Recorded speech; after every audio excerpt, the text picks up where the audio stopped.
What's going on, YouTube? We're back at it again. On the list of things that we want to do is pressure washing the old transmission. Getting ready for it to be installed behind our 4.8 liter LS. So for starters here, I have the vent taped off and I stuck the drive shaft back in there so that we don't get any water in where there's not supposed to be water. Anyways, let's get her all pressure washed.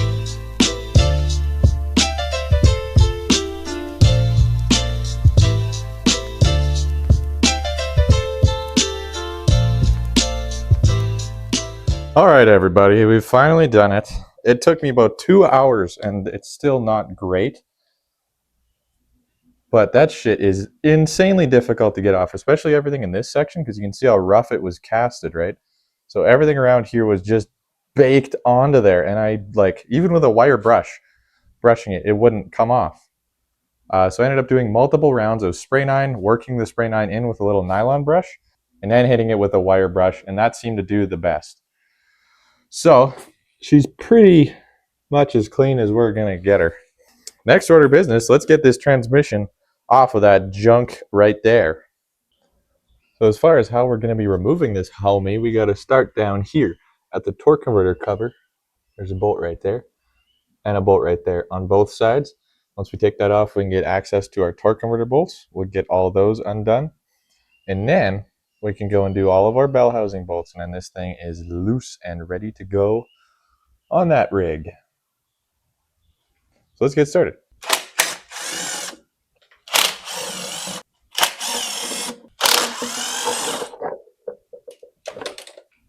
All right, so we spun the engine over so we could see the first torque converter bolt. It is a 9/16, so we'll get that guy out of there. Yeah, that's tight, all right. Oh, it's because there's a nut behind it. Okay, we're going to keep these because we might be able to reuse them on the new motor. So I'll keep them safe. Anyways, let's get this thing spinned over a little bit more, and then we can see the next one.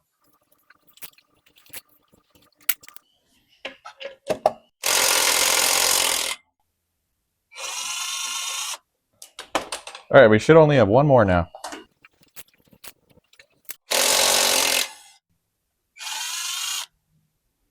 There we go. So we're all kind of set up here. I got this little handy cart with some wheels on the bottom so that when we lower the transmission down onto it, it'll be nice and movable around the shop so we can put it where we need to. But first, let's lower it onto there and make sure it doesn't explode the plastic office chair wheels that are on the bottom of this thing.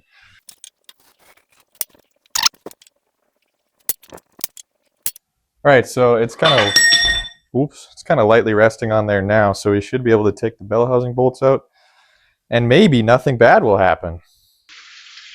No coolant.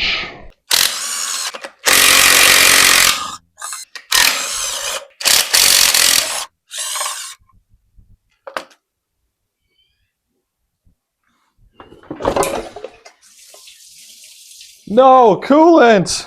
Ah, oh, god damn it. Coolant everywhere. Ugh. That's so unfortunate. I need to do something about this quick. Don't go under the fridge, please. Where's the floor dry? If I ever told you how much I hate coolant, it always messes up my plans. It's just not fair. Anyways, I totally forgot about the tranny cooler line, so we're going to have to detach those fellas real quick.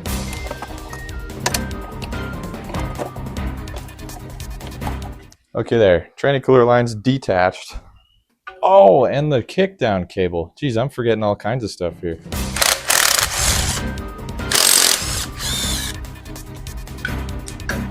All right, that's it. That's everything. Tranny cooler lines are off. Engine can go back on the floor so it can quit fucking leaking coolant all over the place. Oh, and just because of the angles of our dangles here, it's gonna keep leaking coolant all over the place. You know what, whatever, I don't even care anymore. It's just coolant. Lots and lots of coolant. Just give me a second, I need to clean this up. Well, the coolant is kind of sort of cleaned up. I also moved the motor over there and chucked the old starter underneath it. Perfect, that starter was bitched anyway, but yeah, now I can't leak coolant everywhere, so that's even better. It may take a while for the floor to dry up, but that's okay. Anyways, transmission is now fully mobile and free to do whatever it pleases, which is great. It seems to roll awesome, actually, even though these casters are, plastic, but that's fine. Now it's ready to be worked on, and when we do go to install it onto the LS, we can just kind of put that thing on the stand, lower it down quite a bit, and then just slide the transmission on it. That'd be perfect. All right, so I done yanked the torque converter out of this rig, and of course it made a huge mess. But one thing I'm excited for is that our input shaft seal is not leaking, which is awesome. The way I can tell is that the pump isn't all covered in fluid, which is really nice. Yeah, a little bit of transmission information, just basics here. The torque converter has these two little holes on it, right?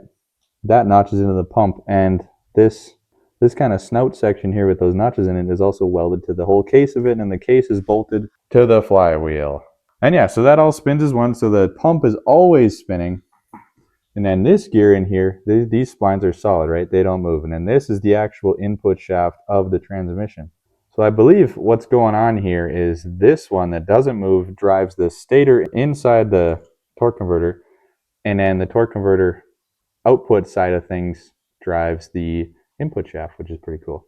That might be a little bit confusing, but let me explain how torque converters work using fans. All right, so here are the fans I was talking about. Anyways, do you ever wonder why you can go from driving a manual, where you can very easily stall it, to having an automatic where you don't have to worry about any of that whatsoever? Why doesn't the engine stall? How does the engine keep spinning when your foot's on the brake and the car's not moving and you're still in gear? You're not in neutral, you're still in gear. Everything's still locked together in the transmission, right? Well, that is the job of the torque converter. So now let me explain what we got going on with these fans. All right, let's say this white fan is your engine, right? White fan is going to be bolted to the flywheel, so it will spin at the same time as the engine, all right? This fan is going to be the driven fan, or the turbine inside of the torque converter. And this fan is going to be connected to the transmission, and let's just say that's connected to the back wheels just to simplify things, all right? So let's turn on our white fan and we'll watch what happens to the black fan. Wow, magic, it's working and blowing dust everywhere. So as engine speed increases, so does output shaft speed. Obviously there's going to be some torque loss in here, or mostly RPM loss, but if we slow this down, we'll probably see that start to slow down too. Yeah, look at that. And then we speed it back up.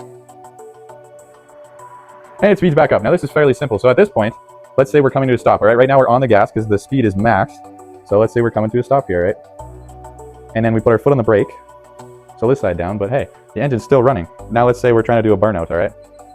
Engine speed gets maxed out, and it's trying to spin this. It really is. You can see that, right? And then we let our foot off the brake, and it starts spinning again. Now we come to another stop. Ow! God damn it. There, we're stopped again, and it stops spinning. And it keeps spinning. Anyways, that's about as basic and as simple as I can put it. I just thought that was super fascinating and very interesting, because how do you think of that kind of stuff? And the difference is, of course, there's not air inside the torque converter. The torque converter is filled up with fluid, and the fan blades don't look all slanted like that. They're more flat, that move fluid more this way.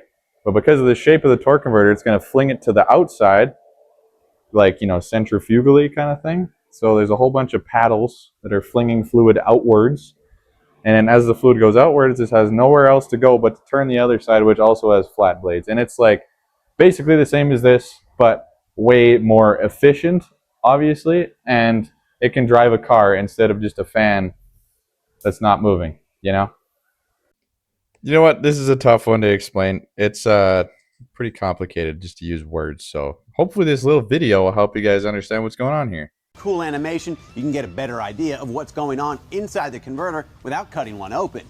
Now the impeller, or the blue fan, is attached to the engine directly. It's welded to the torque converter case, while the impeller is attached to the transmission through a splined input shaft. The faster the impeller spins, the faster the turbine spins, and it does this just by moving fluid around. And it's pretty amazing that you can get a 2 or 3 ton vehicle moving by using just fluid and no mechanical connection. Yeah, that's what I was trying to say. Anyways, let's get back into it. I don't know how to explain it, but torque multiplication, torque converters, fans. Yeah, that's pretty much it. All right, back to what we were doing. So yeah, the reason I pulled the torque converter out in the first place is just so that we can clean all this gunk off, because the rear main seal was leaking pretty bad, along with everything else in that stupid old motor. So let me get this cleaned up real quick. There we go, that's looking a little nicer. Anyways, that's all done. Next up on the list of things I'd like to do is I'm just going to pull this dipstick tube out. I don't know if you can see the fluid right there, but like there's lots of fluid right there. So I'm just kind of going to try to catch most of it because this is definitely leaking. Let's just kind of see what happens here. I mean, I'm catching like a little bit of it. Yeah, that's pretty dark. Maybe we should be changing the fluid anyways, honestly. Okay, this might get a little bit dangerous, but I'm going to see if a guy can try to tip the transmission and get some more of that fluid out of there. This might just be making a bigger mess than anything. Okay. Anyways, we do have a quest. I do kind of want to replace this O-ring on our tube right here because it's a little bit flat and it could use a bit of a reseal. So we'll do that. And this port right here is pretty special, and I'll tell you why in just a second. It's a nice little Amazon transmission temp gauge. It's not a boost gauge, that's just what's on the cover. But it looks pretty darn cool, and it comes with one of these. A little 1/8 inch NPT sender. So we're going to pull that port out, put this sender in there, and it's going to be perfect. We don't even have to drill a hole in the pan or anything, so that's going to be great. Anyways, let's get this thing out, and I'm going to show you kind of what it looks like all powered up because it's really cool. So this is what it looks like kind of out of the box, and this is what it all comes with. So obviously the gauge itself, we can just kind of pop that out of the cardboard here. Yeah, it's fairly compact. It's got this cool like lens on the front, so it's a little bit dished, if you can see that. And yeah, it looks really cool when it's all lit up and everything. We have a little mounting bracket for the gauge, a whole bunch of instructions. I believe this is a little cover for it, so it'll kind of go on so you can have a little shield from the sunlight, which will be kind of cool. Then it comes with a little harness. And I believe these are little pieces for putting on the back here to space out our actual holder bracket device. So that's cool too. Anyways, let's get this harness plugged in and show you what the gauge looks like powered up. So I got my battery right here. All right, so I got this thing kind of temporarily wired up. Well, we're in the dark right now, so you can see it a little bit better, but it has this really cool gauge sweep animation when it first starts up. So it goes all the way up, and then it chooses the temperature. And obviously, with an open circuit, it's going to go all the way to max. If I just kind of temporarily connect the wires to the temp sender, then it goes all the way back down. Obviously, because, you know, it's not hot. I literally just have the wires shoved into the side terminals of the batteries here, so forgive me for it to keep cutting out there, but anyway. So yeah, right now we're on blue, and then we got green, and red. I like red, I think it's cool. Should match the rest of my gauges too. And we got a light blue, a yellow, and a purple, and a white, yeah, I think, and then back to blue. So yeah, you can change the colors. Pretty darn cool. Oh, wait a minute, I think there's actually, yeah, so this one changes colors, which is super sick. I like that. All right, and this one just kind of shifts through all the colors periodically, which is also pretty cool. Anyways, that's just a quick little tour of our little friend there. Time to do something with this guy. So we're going to come back around the passenger side over here, and we got this little port right here. So this is actually a test port for checking out line pressure in these transmissions. So we can very, very easily use that to thread our sender into, which is going to be so nice because I did not want to have to try and drill and tap a hole into the pan or try to weld like a bung in there to be able to thread this sender into the pan, because that would just suck. It looks like this is roughly the same length as what we got anyways. Yeah, they're pretty close. But yeah, it should be no problem at all. I just got to put some thread sealant on these threads, and then we can put this thing in its new home. So I just kind of used a whole bunch of gray silicone. Not a whole bunch, but an adequate amount. Just make sure that won't leak. Now we can just thread her into there real nice. And it is a 14 millimeter wrench for this one, and the old one was a 7/16 in case you're doing the same thing. And this is pipe thread, so it doesn't have to be super tight. Like, you don't want to bottom this all the way out into there. You just want to kind of get her, you know, decently snug. So right there should be fine. And then, yeah, we'll connect these wires, black to ground and white to, I guess, green on the gauge.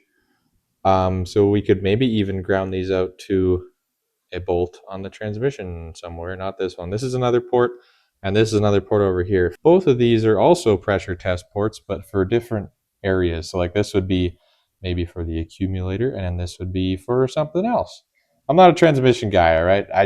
They're just things there for other things. Whereas this one is main line pressure, and that would probably be the easiest one because it's coming directly off the pump. So with that being said, it's coming directly off the pump, right? So it's going to be a little bit hotter than maybe the reservoir inside the pan here, which is normally where transmission fluid is checked from. But that's not that big of a deal, you know? That way, if we're reading on the hot side, we could be safe to say that it's a little bit colder rather than, you know, reading on the cold side and it's actually fucking overheating, because that would be bad. Anyways, that's looking pretty good. Installed. Another thing I should probably mention while we're on the subject of filling in holes on this thing is I should not have thrown out the speedo cable. And we're just throwing it straight in the garbage because we don't need that where we're going. Because it's going to leak through this hole, but the Intellitronic sender kit actually came with a speedo cable, you know, speedometer adapter device. So I just kind of have that in there for right now, but I will get something to block that off and we'll put that on there eventually. As far as what's next for this transmission, I think I would like to just change the fluid on her. You know, drop the pan, reseal that, because, you know, I don't want it to leak everywhere. And I think the main leak on here was the O-ring for the tube. And I don't know, probably other things, of course, but maybe I'll put in a rear seal on it. I don't know. As for right now, though, it can kind of sit like this until we're ready to put it on. Other than, you know, changing the fluid, which I'll get to eventually. So I just went ahead and popped the torque converter back in this thing. Now we're going to talk about how to get this actually attached to the LS now that it's, you know, pretty much just about ready to go. So there's one specific piece that lets us do that. That is this right here. This is a 4L80 flex plate, not a 6-liter flex plate, because the Chevy vans and stuff like that came with 4.8 liters and this same flex plate, kind of like that 4.8 liter behind you there.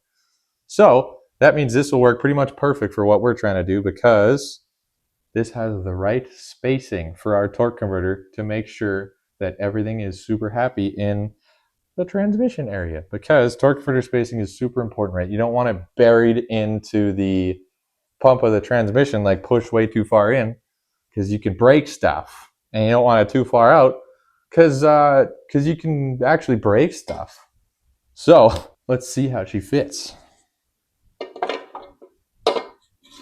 So yeah, super nice and snug around the torque converter snout right here, which is great. But there is one issue. So I'll come over here and I'll show you.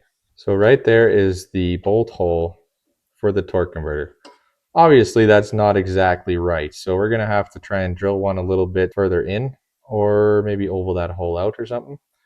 I don't know. We'll figure it out.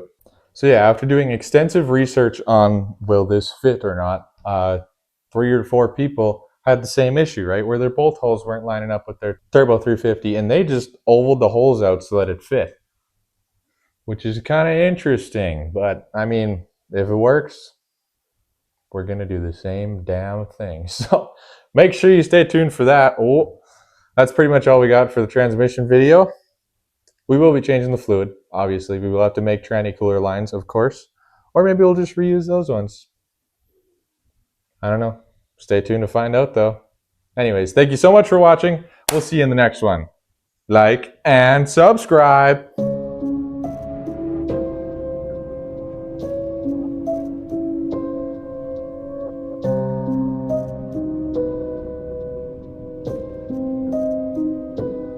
Turbo Hydromatic 350 will return in transmission PT2.